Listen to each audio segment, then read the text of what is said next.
Hi everyone, it's week 12. Oops, 12 for my pregnancy vlogs. I can't believe that I've already hit the 3-month mark. Not quite done the first trimester. We have a little bit more to go, another week and 6 days, until I'm officially into the second trimester. So I've got a few updates, not tons. Again, it seems to vary. I'm going to tip this up just a little bit so you can't see the mess in the background, because behind that screen is really messy. What have I got today? So I did have my midwife appointment on Wednesday. Went in, heard the heartbeat. Surprise! It was the first time that we've heard it at the midwives because it's only my second appointment so far. Heartbeat was about 165. Yay! A little bit lower than what I was finding at home, but I hadn't had a Coca-Cola that day either, so there was no caffeine in my body or in baby's body. So that was really nice. Everything's looking really good. She was able to feel my uterus really well, which was great. I have had some round ligament pain, so stretching, sneezing, moving too quickly, it does cause some discomfort in my lower abdomen, which isn't fun, but it only lasts for a couple of seconds. I have had some pelvic or some pubic bone pain, and I had this issue with my daughter when I was very pregnant with her at about 35, 36 weeks. I was doing agility with the dog, and of course you shouldn't be doing agility with a dog at that far into pregnancy because you're doing a lot of running and twisting and stopping suddenly. And I pulled something, it actually felt like I had broke my pelvis in two because right down the center of my pubic bone hurt so bad. It hurt for days later. It hurt to roll over in bed, it hurt to get up, to do anything. And that was my pubic symphysis. Because there's so much relaxin in your body when you're that pregnant, getting ready for birth, that I just completely overworked my pubic bone. So that really sucked then, and shortly after having her, that pain went away, and I haven't had it since. And now that I am into my 12th week of pregnancy, it hurts again. It doesn't hurt as bad. I haven't even considered taking anything like Tylenol for it yet. I can feel it every once in a while, generally when I'm getting up. So I talked to the midwife about that. We're going to wait until my next appointment and see if it gets worse or if it just sits where it is, because if it stays how it is now, I'm not going to do anything about it. It doesn't bother me that much. But if it does get worse, we're going to try lecithin, I believe it's called. It's a supplement that is supposed to help with it. And I've heard other moms say that it works amazingly. So we're going to keep that in the back of our toolkit, as well as using a belly band if I need it, which I'm a little nervous to do because I've heard of other friends who used it throughout early and mid-pregnancy, and towards the end of pregnancy, babies hadn't been positioned right for birth because it holds the belly at a different angle and the baby can't get into that position that it needs to for birth. So I'm a little hesitant to do that. We'll just kind of take it day by day, week by week, see how that goes. What else have I got? So, round ligament pain, done. Pelvic pain, done. I did have my blood work done. I am not anemic, but my iron is definitely low. The midwife isn't concerned about it. She's like, it's not super low. You're not fully true anemic. I am a woman, so our iron levels tend to be a little bit lower as is, just because we do menstruate and women just have low iron levels. So she's going to keep an eye on it. We'll see how it goes. My thyroid was also testing a little bit low, and she's not really concerned about it. She'd be concerned about hyperthyroid, not hypothyroid. But because I had my first set of genetic screening and I have to go back between 15 and 20 weeks for my second set, she requested that I get my thyroid tested again once more at that point, see how it's sitting, see if it's come up, see if it's gone down, see if it's sitting at about the same. So we're going to test that again. I'm not sure what the treatment would be if my thyroid goes too low. I am always cold, which can be a sign of hypothyroid. I don't have the weight gain that a hypothyroid person has, but I don't know if pregnancy hypothyroid is different than regular hypothyroid.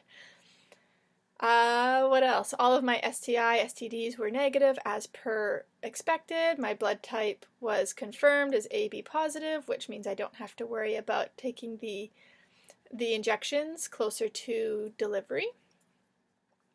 One thing that did surprise me is they tested me for toxoplasma because I do have cats at home. And I was non-reactive, which means I haven't been exposed to it before, which really surprised me because I am a vet tech. So I've worked since I was 15, so it's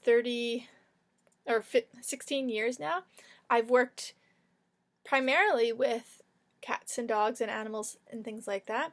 So working in vet clinics, volunteering at SPCAs, so at the shelters and everything, I've never been exposed to toxoplasma, which really surprised me, and that is the parasite in cat feces, doing the cat litter box that people are concerned about when they're pregnant. At this point, we've had one cat for 15 years and we've had the other cat for 8 years now. So the chances of them having it are very low, or else I would have contracted it from them. I will continue to scoop the litter box because it needs to be done, and my husband's not home all day, so if they go to the bathroom during the day, I still need to do it. But to be fair, toxoplasma in cat feces takes 22 to 24 hours to become reactive. So if you scoop your litter box at least every 12 hours, then it's actually not a concern. Shh, don't tell your husbands that. Being a vet tech, I already knew that, and so I wasn't concerned, but it is very surprising that I'm not positive for toxo, or I'm not reactive to it. So other than that, I don't think I really have too much more. I am still nursing my daughter. The milk is still there, just a little bit. She still nurses 3 times if she sleeps through the night, 3 times in a 24-hour period, and 4 times if she wakes up in the middle of the night, which for the last few days has occurred. Last night she did sleep well. She slept right through, so she missed out on that middle of the night feeding. And yesterday she missed out on her nap feeding because we were driving in the car. So she actually only nursed twice yesterday, which is a great improvement for her because she does like to nurse so much. Talking to the midwives about it, she said that's actually going to pave the way for a hopefully positive nursing relationship with the second, because we did have a lot of nursing issues with my daughter, with having one side she wouldn't latch, and then it became engorged because she wasn't latching, and then the nipple was too flat for her to latch onto, and then we ended up using a nipple shield, and it was just a nightmare for the first seven weeks of her life. I'm actually really surprised I didn't turn to formula. I think I didn't because, one, I didn't have her in a hospital, so formula wasn't kind of pushed on me at all. I had her at home with midwives, so the formula aspect was never pushed on me, as well as I could tell there was a lot of milk there because I was dripping and leaking a lot of milk. So I knew the milk was there. It was just getting her to latch on to nurse. So talking to the midwife, she said my nipples, because she's been nursing, they both stick out for the bulk of the time because she nurses so frequently still. And if I do happen to become engorged, like even if she stops nursing, which very often happens in the second trimester because your milk changes to colostrum. Mine is still definitely milk. It's not yellow at all yet. So when it turns to colostrum, she may decide she doesn't like the taste of it and decide she's done nursing all on her own, which would be fine with me. Although if that happens, it's very likely that she will pick it up again once the new baby's here and the milk comes in and she's like, hey, the baby's nursing. I want to nurse too. And so she might pick it up then. The saving grace that I thought of, which the midwife thought was kind of funny and agreed with, is because I ended up so engorged with my daughter because she wasn't nursing well and not draining very much milk out of me. If that happens with the second one, once you're engorged, you have to actually express some to be able to have the baby latch on, because they can't physically latch onto a breast that is that hard, and it really flattens your nipple out. So having her being an experienced nurser and with a much larger mouth, she'll be able to latch on and nurse a little bit to take down some of the engorgement so that I can then nurse the second one successfully. My only concern, and I'm going to bring this up with her my next appointment, which isn't until the middle of June, but if I am tandem nursing with both of them, do I need to worry about if my daughter has a cold or anything like that, or even if she doesn't, because if she gets a cold, she's been infected for a few days already. Do I need to worry about cleaning my nipples in between? Because with breastfeeding, you don't need to clean your nipples between feeding. You just put your bra back on and you're done. So with tandem nursing, do I need to worry about after one feeds cleaning my nipples, even with just a baby wipe or something? Or is it safe to just not worry about it because breast milk has antibacterial properties? So that's on my list of questions for her for next time. Other than that, over the last week, so I'm actually 13 weeks today, but this is my 12-week update. So as of the last few days, my breasts have become very tender again. My nipples are becoming very sensitive again. I'm not quite sure why, but I'm hoping that it fades rather rapidly and doesn't stay like this, because it is relatively painful as soon as she latches on, and then it doesn't hurt so much. But we'll see how it goes. Not to the point where I need to do anything about it. I'm thinking about maybe putting some of the triple nipple ointment on my nipples when I go to bed tonight, because that usually helps take away any potential abrasions, infections, anything that might be irritating. It helps to get rid of any of the bacteria, yeast, or anything like that on my nipples. I think that's it. Not a super long video, 11 minutes. Well, I guess that's actually kind of long for me. I will show you guys my 12-week belly, which is actually, I'm 13 weeks today, but I'll show you what I've got for my 12 weeks. Again, getting bigger, thankfully, starting to maybe look a little bit pregnant, because I really hate not looking pregnant, but just kind of looking chubby. So here we go. I'll go and stand on my little block again, and then I think that'll be it.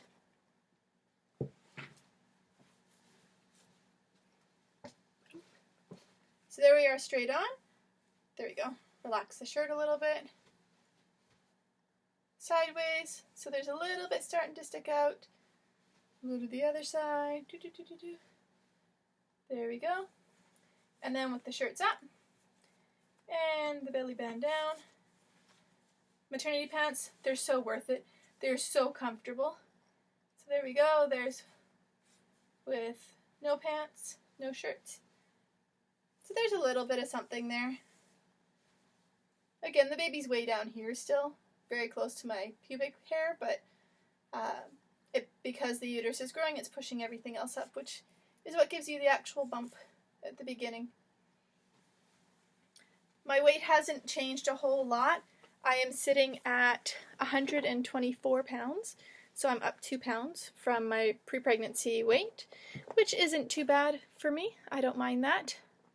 It sucks to not lose a whole bunch at the beginning and give you a bigger buffer on how much you can gain during pregnancy, but 2 pounds for the first 13 weeks, I'm okay with that. I think that's all I've got for you guys today. If you have any questions, comment below, rate the video, thumbs up, subscribe. I'd love to have you guys follow along, and once baby's here, I'm hoping to maybe do a little bit of a, maybe not daily vlog, because especially the first few weeks, it's going to be a whole lot of nursing, sleeping, changing diapers, that kind of stuff, but hopefully get into the groove of doing some filming, having Kaylee interact with the baby, see how their relationship develops. I'd love to film it and have a record of it for them for when they're older. So I will talk to you guys next week for week 13 update. I can't believe it's so far along. I'll talk to you guys later. Bye!